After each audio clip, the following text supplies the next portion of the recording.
सोलापूर सांगली जिल्ह्यात अवैधरित्या वाळू उपसा करणे, वाळू चोरी करणे, ट्रकमधून वाळूची वाहतूक विक्री करणे, दरोडा टाकणे, शासकीय कामामध्ये अडथळा, घातक हत्याराचा वापर करून इच्छापूर्वक दुखापत पोहोचवणे, शिवेगाळी, दमदाटी करून जीवे ठार मारण्याची धमकी देणं अशा गुन्ह्यांची नोंद असलेल्या वाळू तस्कर कुमार आनंद मेटकरी वय 25 वर्ष यास एमपीडीए कायद्याअंतर्गत स्थानबद्ध करण्यात आलंय।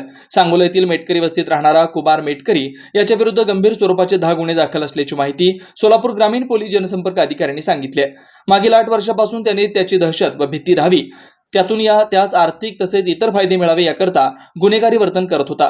त्यास यापूर्वी 2021 मध्ये सोलापूर जिल्ह्यातून हद्दपार करण्यात आलं होतं। तरी देखील कुमार मेटकर यांनी पुन्हा गुन्हेगारी कारवाई करून सर्वसामान्य लोकांमध्ये दहशत व भीती निर्माण करून सार्वजनिक सुव्यवस्थेस बाधा निर्माण केली होती। वाळू तस्कर कुमार मेटकर याच्या गुन्हेगारी कारवायांवर व सार्वजनिक सुव्यवस्थेत बाधा आणणारी कृत्य करण्यास भविष्यातील प्रतिबंध करण्यासाठी पोलीस अधीक्षक शिरीष सरदेश पांडे यांच्या मार्फतीने जिल्हा दंडाधिकारी कार्यालय सोलापूर येथे प्रस्ताव सादर करण्यात आला होता।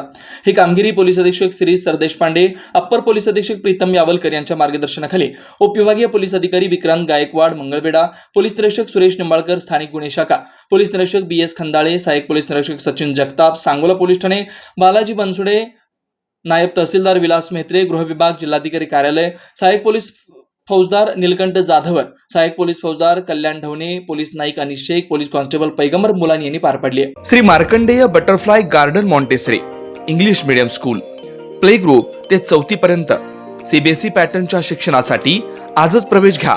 मोबाईल क्रमांक 8668 34 49 79।